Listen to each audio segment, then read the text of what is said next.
আমাদের দেশের আমজনতাদেরকে, সাধারণ মুসল্লিদেরকে এই সিরাতের আলোচনা সম্পর্কে আলোচনা করার আগে এদেরকে আমাদেরকে জানানো উচিত যে সিরাতুন নবী আর মিলাদুন নবী কাকে বলে।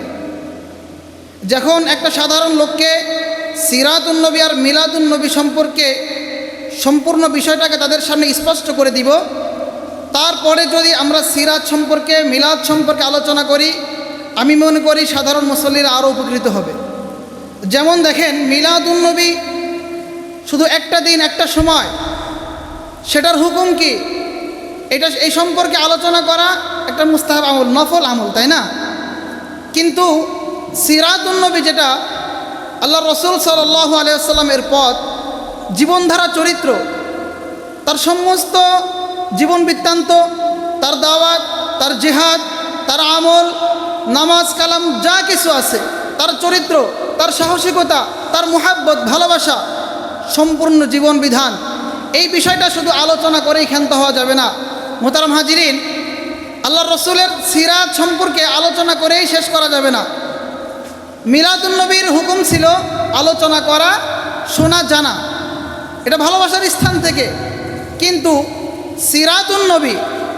সিরাতুন নবী জানতে হবে, বুঝতে হবে, এবং জেনে বুঝেই সীমাবদ্ধ নয়, আমাদেরকে এর উপর পরিপূর্ণ আমলও করতে হবে, তাই না? আল্লাহ রসুলের সিরাত জানতে হবে এবং মানতে হবে।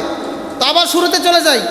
মোহতারাম হাজিরিন, আমাদের দেশের লোকদেরকে আগে আমরা সিরাতুন নবী আর মিলাদুন নবীর মধ্যে পার্থক্য বুঝাবো, তারপরে ইনশাআল্লাহ সিরাত সম্পর্কে আলোচনা করলে তারা উপকৃত বেশি হবে। 2 নম্বর যে বিষয়টা, আমার আগের যে ভাই আলোচনা করলেন, কিছুটা বলেছেন যে আমাদের দেশে এখন বর্তমান, বিশেষ করে 5 আগস্টের পর থেকে মাজারগুলা ভাঙ্গা হচ্ছে।